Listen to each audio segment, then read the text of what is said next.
Loyalty is the word people love to use the most and understand the least. We speak of it as if it were sacred, as if loyalty were an unbreakable bond that lasts through time, struggle, and pain. But Niccolò Machiavelli, the cold observer of human nature, saw something else. He saw that loyalty is not born from virtue. It is born from advantage. People are not loyal because they are good. They are loyal because, for the moment, it is profitable to be. When times are bright, when you're winning, when your name carries weight, loyalty gathers around you like moths to a flame. Friends, followers, and allies all speak the language of faithfulness. They swear devotion. They promise to stand by you. They speak as though they would die for you. And yet, the moment the light fades, the moment you fall out of favor, or lose your power, or fail to deliver what they expected, the same mouths that praised you will whisper against you. The same hearts that swore to protect you will quietly drift away. Machiavelli understood this with chilling clarity. He wrote that men are loyal until danger approaches, and that once it does, their faith turns to fear. Loyalty, he said, is not an anchor. It is a costume people wear while the play suits them. Once the stage changes, the costume is thrown aside. It's not because humans are evil. It's because they are driven by one law stronger than morality, the law of self-interest. The illusion of loyalty is powerful because it feels good to believe in it. It gives us comfort to think that someone will always stand beside us, that loyalty can shield us from betrayal, that we are safe in the hands of others. But this comfort blinds us. It keeps us from seeing the true mechanics of human nature. In reality, loyalty survives only as long as the environment favors it. When loyalty begins to cost more than it gives, it collapses under its own weight.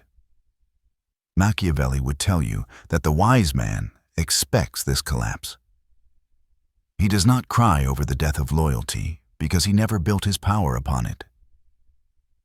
He understands that human faith is a currency that devalues with time and pressure. He does not hate loyalty. He simply does not depend on it. He welcomes loyalty as a visitor, not as a foundation. And this is the first step to seeing the world as Machiavelli saw it.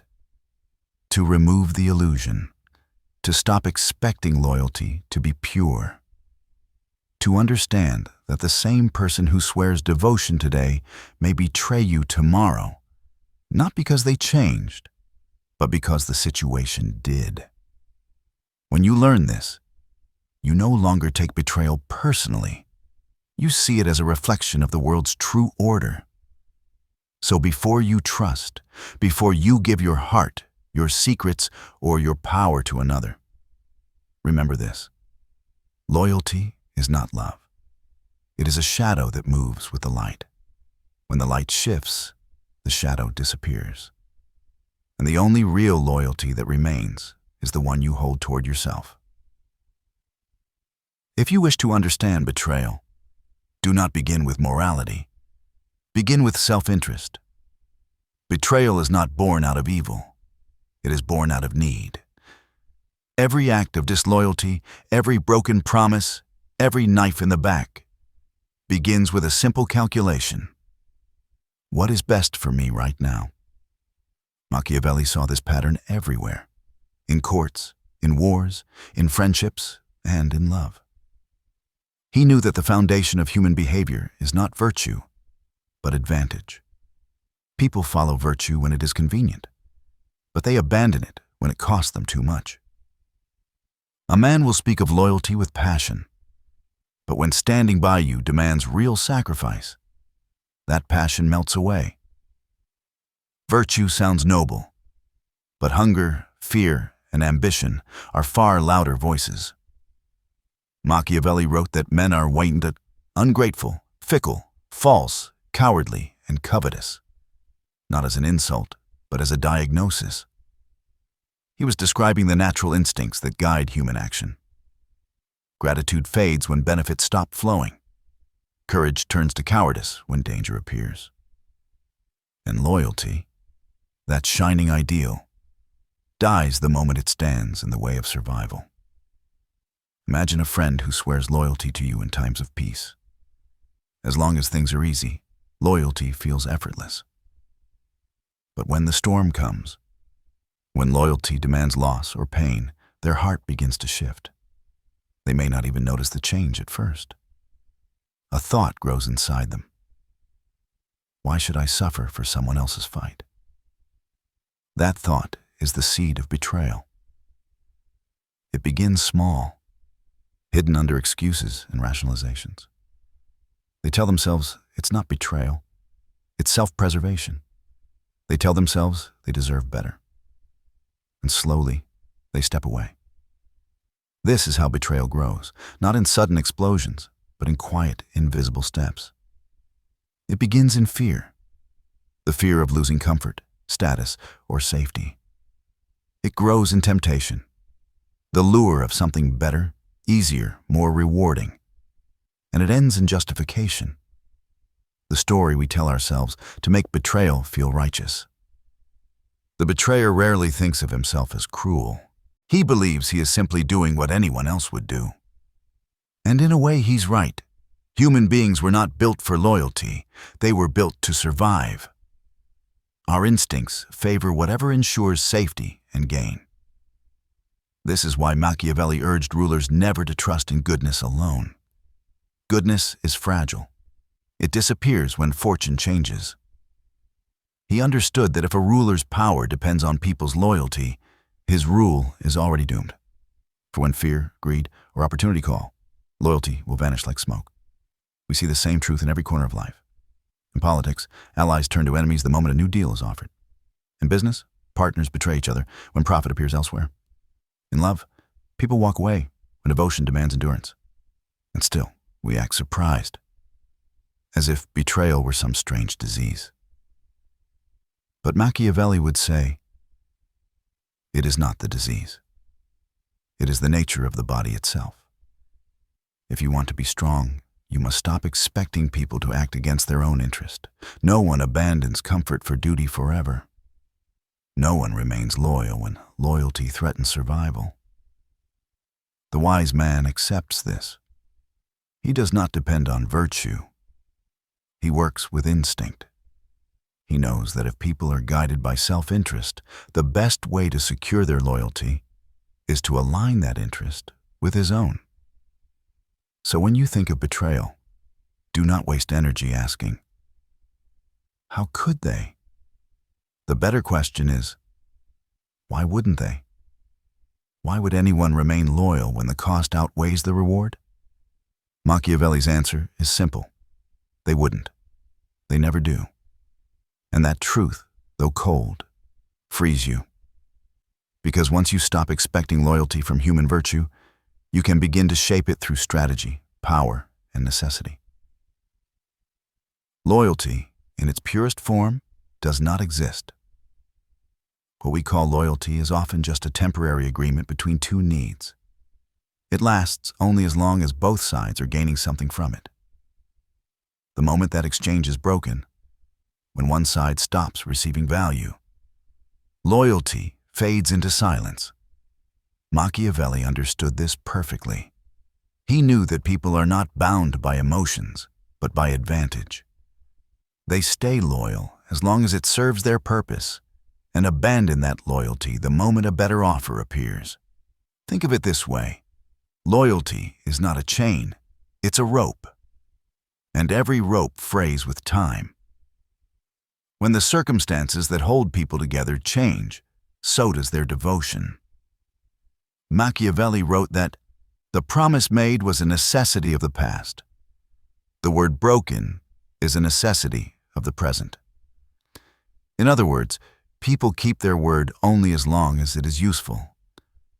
Once it is not, then they find a reason to break it. They tell themselves that circumstances have changed, that loyalty no longer makes sense, that it is not betrayal. It is adaptation. You see this everywhere in life. An ally who once supported you suddenly turns away when your influence weakens. A friend who always stood by you grows distant once your presence no longer benefits them. Even in families, even in love, loyalty often has conditions. As long as the relationship brings comfort, validation, or power, loyalty feels natural. But remove the reward, remove the sense of gain, and what remains? Often, nothing but polite distance. This is not because people are evil. It is because people are rational, at least from their own perspective. Machiavelli would argue that humans are guided by necessity, not emotion.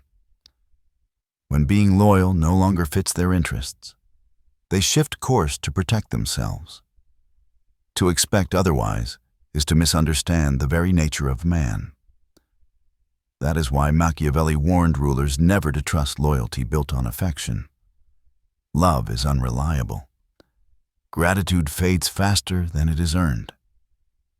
If a prince depends on the love of his subjects or the faith of his allies, his power rests on sand. Because when danger comes, love flees before fear. Fear is stronger, more dependable, because it aligns with self-interest. The fear of losing what one values.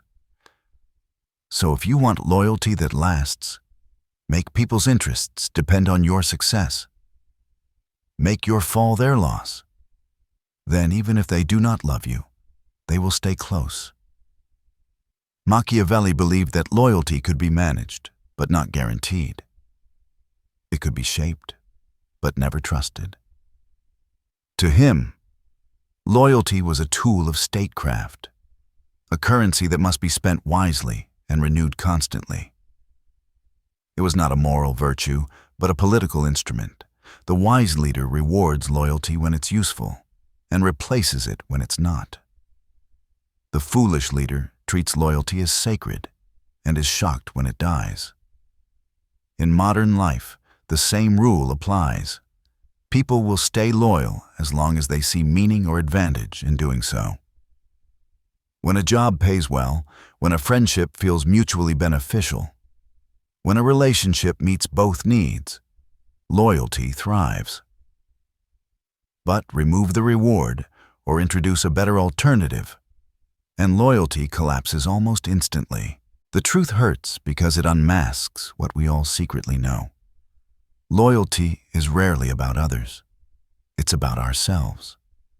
Yet, there is power in this knowledge. Once you see loyalty for what it is, conditional, unstable, self-serving, you stop expecting permanence. You begin to treat loyalty like a flame, useful when it burns, dangerous when uncontrolled, and temporary by nature. You learn to feed it when necessary, to protect it when it serves you, and to let it die when it doesn't. So the next time someone swears loyalty to you, listen closely. Ask yourself what binds it. Is it love, gratitude, fear, or self-interest? Only one of these will endure hardship. Only one can be shaped and maintained. The rest will vanish with the first wind of change. Trust is the most dangerous gift you can offer another human being. It feels noble to trust. It feels mature, even spiritual. But to Machiavelli, blind trust was not a sign of strength. It was an opening, a doorway through which betrayal enters quietly. Every time you trust someone completely, you hand them a weapon with your name already carved on the blade. Machiavelli understood that people do not often betray out of cruelty. They betray out of opportunity. Trust creates opportunity. When you trust, you expose your weaknesses, your plans, your emotions, your patterns. You show others where you are soft. Most will not strike immediately. They will simply know. But when fortune turns, when your downfall becomes useful to them, that knowledge becomes their advantage. Trust turns from a bridge into a knife. That is why Machiavelli warned against innocence in politics and in life. He wrote that men are wicked and would not keep their word to you, so you need not keep yours to them. It sounds harsh, but what he meant was simple. People act in their own interest, not in yours. So, trusting without testing, believing without proof, is like walking into battle unarmed because you hope the enemy will be merciful. Trust makes us feel safe, but that safety is often an illusion. The more you trust, the more predictable you become. People learn how to move you, how to make you angry, how to make you forgive, how to win your approval. In the hands of the wise, your trust becomes a map of your vulnerabilities. Machiavelli's great insight was that the powerful never expose their entire map. They reveal only what is necessary, never what is vital. To him, trust was something to be managed, not given. He believed a wise leader should test loyalty before relying on it, and never depend on promises alone. If you must trust, tie that trust to necessity. Make sure the person benefits more from helping you than from betraying you. In this way, even trust becomes a form of control. When betrayal would harm the betrayer as much as it harms you, loyalty becomes rational. But the fool, Machiavelli would say, confuses faith with wisdom. The fool opens his heart freely, thinking that goodness invites goodness. He believes that by trusting others, he inspires them to be loyal. Yet history shows the opposite. The generous are often betrayed first. The kind are used the most. Because trust without caution doesn't inspire loyalty. It invites exploitation. Machiavelli often spoke of the delicate balance between love and fear. He said it was safer to be feared than loved, because fear is tied to survival, while love depends on emotion. Trust is the same. If you build trust purely on affection, it can vanish the moment feelings shift. But if trust is rooted in shared interest or mutual risk, it lasts longer, because it aligns with necessity. Even in our personal lives, this truth remains. Think of the people you've trusted completely. How many of them still hold that trust untouched? How many used your openness to their advantage? Perhaps subtly, perhaps innocently? We often discover that our trust made us predictable, and predictability is a weakness in a world built on ambition. This doesn't mean you should close your heart or live in paranoia. Machiavelli did not teach fear. He taught awareness. He would tell you to trust slowly, verify constantly, and always hold something back. Because when you hold back a piece of yourself, you hold power. You remain unreadable, untouchable, slightly mysterious. And mystery is protection. To trust wisely is to understand balance. Trust enough to build alliances, but never so much that your fall depends on another's promise. Show kindness, but keep control. Reveal emotion, but guard information. This is not cruelty. It is discipline. It is how you keep trust from becoming a blade turned inward. So, when you offer trust, ask yourself, does this trust strengthen me or expose me? If it strengthens you, use it. If it exposes you, guard it. Because in a world where everyone serves their own survival, even trust can become a weapon. And the only way to stay safe is to remember what Machiavelli knew centuries ago. That every handshake hides the potential for a dagger. And that wisdom is not in refusing to trust, but in knowing exactly when, how, and why you do. Machiavelli believed that true power is never built on love or faith. It is built on control. Love is unpredictable. Faith can be broken. But control, when properly managed, keeps loyalty alive even when affection fades. To survive in a world ruled by shifting interests and fragile promises, one must learn to divide, test, and control the loyalty of others. Not through cruelty, but through understanding. Not through force alone, but through design. To divide is not to destroy. It is to prevent alliances from becoming threats. Machiavelli advised rulers to avoid letting their allies grow too close to one another. When everyone around you is united by a shared dependency on your power, they remain loyal. But when they become united with each other, they no longer need you. The wise ruler never allows one circle of influence to dominate the rest.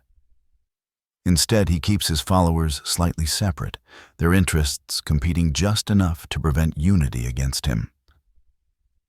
When they rely on him more than they trust one another, he holds absolute control. This principle extends far beyond politics. In every group, a workplace, a friendship circle, even a family, balance is power. When one person grows too influential, they can sway others. Divide gently, not with open hostility, but through subtle management. Give each person a unique role, a private reward, a different path to your approval. This way, everyone looks to you as the center, not as a friend among many, but as the source that connects them all. Next comes the art of testing. Machiavelli wrote that loyalty untested is loyalty unproven. People often speak beautifully of devotion and trust, but words are cheap until danger appears. The wise test loyalty quietly, without revealing the test itself. Observe how someone reacts when you deny them something they expect. Notice who defends you when you're not in the room. Give small responsibilities and see who carries them without recognition. True loyalty does not need reward to exist. But even so, it must be measured, not assumed. Testing also reveals what motivates each person. Some respond to praise, others to fear, others to opportunity. Once you know what drives someone, you no longer need to guess their loyalty. You can engineer it. The loyal are not born. They are shaped by the structure around them. The one who understands this can turn even potential rivals into servants of his purpose. Finally, there is a control, the most difficult and most essential of all. To control loyalty is to manage the invisible strings that move people's hearts. Machiavelli taught that the best ruler is both lion and fox. The lion inspires fear and commands strength, while the fox detects traps and manipulates perception. If you are only the lion, you will be deceived. If you are only the fox, you will be ignored. But when you become both, strong enough to demand respect, cunning enough to see betrayal before it happens, you control loyalty without begging for it. Control does not mean domination. It means balance. Keep your followers dependent enough to need you, but not so oppressed that they wish for your fall. Reward those who are useful, but remind them gently that their position depends on your favor. Fear, in small doses, is a stabilizer of loyalty. It prevents arrogance and keeps respect alive. Love without fear breeds complacency. Fear without love breeds rebellion. The wise master uses both like instruments in harmony. Machiavelli warned that generosity and affection, when given freely, create entitlement, not devotion. The more you give without reason, the more people begin to believe they deserve it. When the gift stops, resentment begins. But when rewards are measured, tied to merit or usefulness, loyalty feels like privilege. It becomes something people want to protect, not something they take for granted. To divide, test, and control is not to manipulate in cruelty. It is to see clearly. It is to accept that loyalty, like all human feelings, must be maintained through strategy. For Machiavelli, this was not cynicism. It was order. It was realism shaped into power. Because the truth is simple. Loyalty that depends only on emotion dies with emotion. But loyalty, controlled through understanding and necessity, endures even through chaos. The ruler who divides, tests, and controls can never be blindsided by betrayal, because he already expects it, shapes it, and uses it to strengthen his rule. That is the Machiavellian way, not to destroy trust, but to command it. Not to seek loyalty blindly, but to build it so carefully that even those who dream of your downfall still serve your purpose.